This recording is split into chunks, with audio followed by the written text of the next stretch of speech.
uh, why CPR is important, or what key skills are needed in order to perform CPR, because you never know when you might be able to use it, whether it's at a party or at the basketball court for your friend or your brother or your sister, somebody like that. So again, it kind of started getting you to think about what we talk about today, and that essentially is CPR and the skills that it takes to complete CPR, and kind of what you're supposed to do. So the first thing that I want us to do is to really think about, why is knowing CPR important, or why is knowing CPR, having that skill, something that's important to have as you grow up, as you get older, as you interact with people, any of that. So real quick, before we get started on anything, I want to find out what you already know, what you want to know more about, if you know kind of what the idea is behind CPR. Just kind of start thinking those things, and we'll kind of review. But on your sheet of paper, just make this KWL chart. There'll be 3 columns. You've got one column, which is the information that you already know. That middle column is a column that's available for you to write down ideas or questions or anything that you want to learn more about before you get into your reading activity. And then we'll complete the what I learned, or that third column, at the end, once you have read through and we've discussed more about it.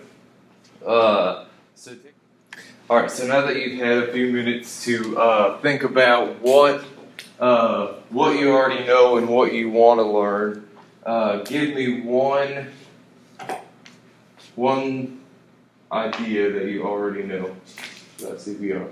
It saves lives. Okay, cool. It saves lives. Alright. How does it save lives, do you think? I don't know. Brings people back to life. So it brings them back to life. Okay. Do you know how it brings them back to life? No. Okay. Alright. So that might be something that we would put in our want to learn, right? Okay. Alright. So with that, let's say, okay, so that we have the proper training in knowing what to do, but it's important that we know what to do, which leads us back to our something. Alright, CPR stands for cardiopulmonary resuscitation, and that's one of your key words over here. It's something that obviously you're going to hear a lot about today. You'll also hear about what we call universal compressions, and all this stuff will kind of come up in your reading. Cardiac arrest, which is obviously where your heart goes into stop, it stops pumping. Bag mask, and then you're going to learn about the different things that we talked about. It's going to be your ABCs. Now that acronym, it stands for airway, breathing, and circulation. And just real quick, the importance of that is these are the 3 main clues that you're going to look for before you give and while you're giving CPR. Obviously, you want to make sure that if the person can't breathe, that you're determining what it is that's causing them not able to breathe. If there's a blockage in their airway, or something else that's affecting their inability to breathe. And then you also want to make sure that you're checking circulation.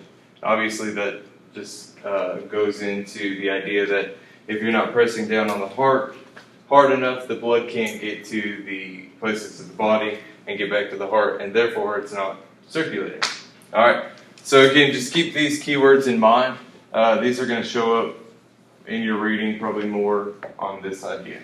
Alright, is there anything else that you already know about CPR or life safety?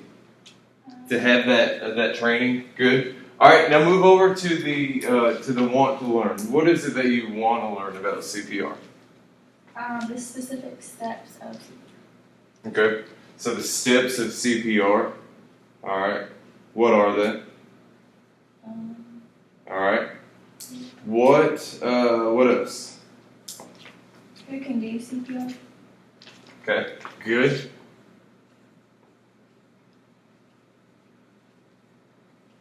Who can do CPR?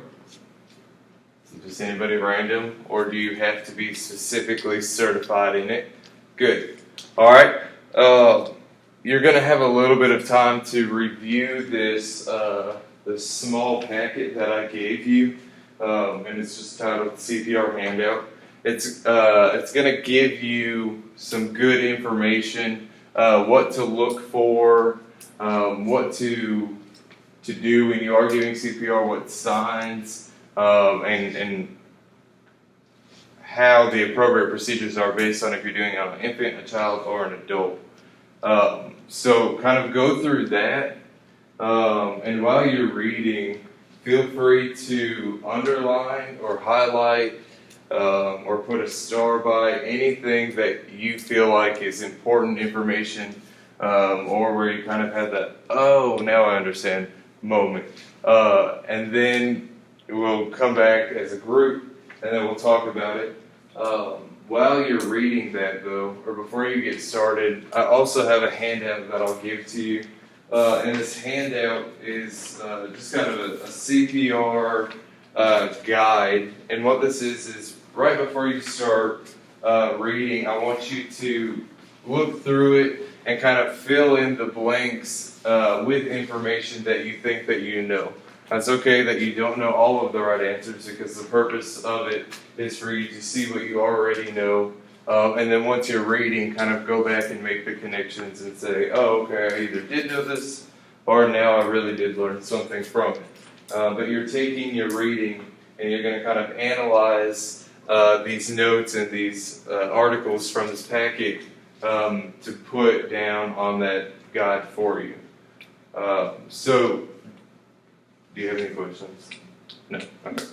Alright, so go ahead and start filling that out for these few minutes, and then I'll give you about 5 or so minutes to complete this reading, and go back through this anticipation guide once you finish that. You can go ahead and get started. Here is your CPR handout that you can read once you get finished with that. Like I said, take a couple of minutes on it, and then you can take about 5 or so minutes on that reading material. Fill it out again after you've read. You've got the opportunity to gauge what you've learned, or what you want to learn, and now hopefully you can turn that into some of what I did learn through our reading. So what was one thing that you learned while you were reading? I learned that heart disease is the #1 killer in the United States. Okay, good. Alright. What else? Something a little bit more in depth. That CPR is given when someone is not breathing and has no pulse. Okay. So CPR, we give it when we realize that someone is not breathing and doesn't seem like they have a pulse. Okay. Do you know where to check for pulse? Their neck or their wrist. Okay. All right. There are different areas that you can check. You can check the neck, which is your brachial artery. All right. You can check your wrist, which is your radial. All right. And those are the two most common, the easiest places that people can. Now keep in mind when you are checking pulse, and this is something that we go over later on, but you always check your pulse with your first 2 fingers. Do you know why you don't do your thumb? Because your thumb actually has a pulse in it too, a light one. So if you use your thumb, you may not know if you're checking your own pulse or if you're checking the victim's. Alright, so obviously that's one way to check for a pulse, are those 2 areas. And in your reading, you may or may not have read about the not breathing, that obviously there's signs. If you can tell that somebody's not breathing, there are different ways to check. You can obviously visually see if their chest is rising or lowering or not. You can listen, where you would kneel down and just kind of listen to hear if there's any kind of movement of air coming from their mouth.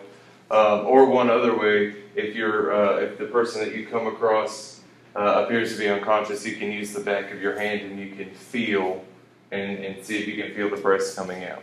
And that should have been more towards the bottom of that first page. But what else is something that you learned? When you're actually giving CPR, you have to give one breath to the victim every 5 seconds. Okay, so when you're giving CPR, you have to give them one breath about every 5 seconds. Now it's not. Alright, and then you're going to continue on and you're going to check to see if any breathing is starting back up from there or not. But then you'll start doing your compressions. Now when you give your compressions, you want to make sure that you're giving them kind of in the center of their chest, right here, not too far down, because you've got a little piece at the bottom of your rib cage that if you press down on that, it will break off and possibly puncture their lungs, and then you've got a bigger problem. All right, so make sure that you are kind of centered in. You're using the palm of your hands like you read in the reading, and you're giving 30 compressions. And after 30 compressions, you'll stop and you'll give two breaths. All right. Do you remember how to appropriately give a breath? Do you remember? All right. When you're giving somebody the rescue breath, you want to make sure that obviously when you're breathing into them or pushing that air through them, that it's not coming out a different place, right? So when you are giving that person a breath, you want to make sure that you're pinching their nose and covering your mouth over the opening. Now, hopefully you're not going to have to do complete mouth-to-mouth contact, but you've got a piece. But just make sure that you're getting that airflow all the way up. So you do 30 compressions to 2 breaths, and you repeat that until emergency services arrive. There's no real time limit that you have to do that. I always just say do it as long as you can until somebody else arrives. It can be a one-person thing, or CPR can be a multiple-person thing. It can be 2 people, one person giving the compressions, the other giving the breath, something like that.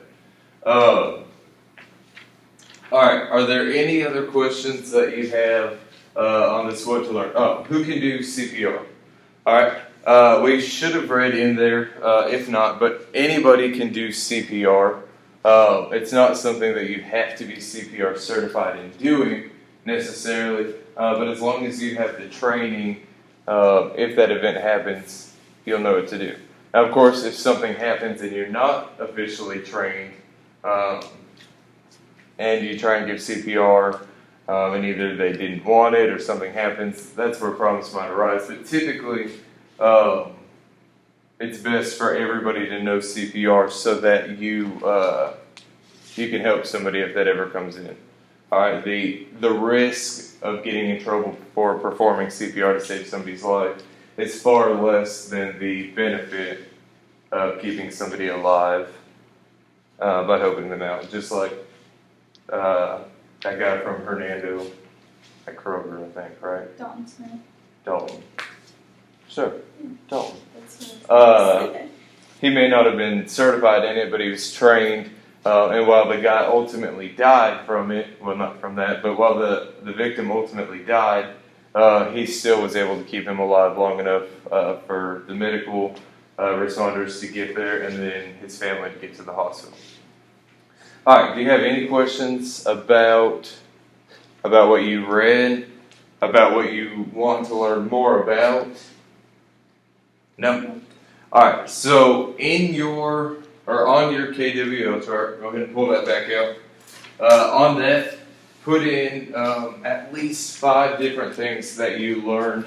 They don't necessarily have to be what we put up on the board, but just 5 different things that you learned throughout your reading.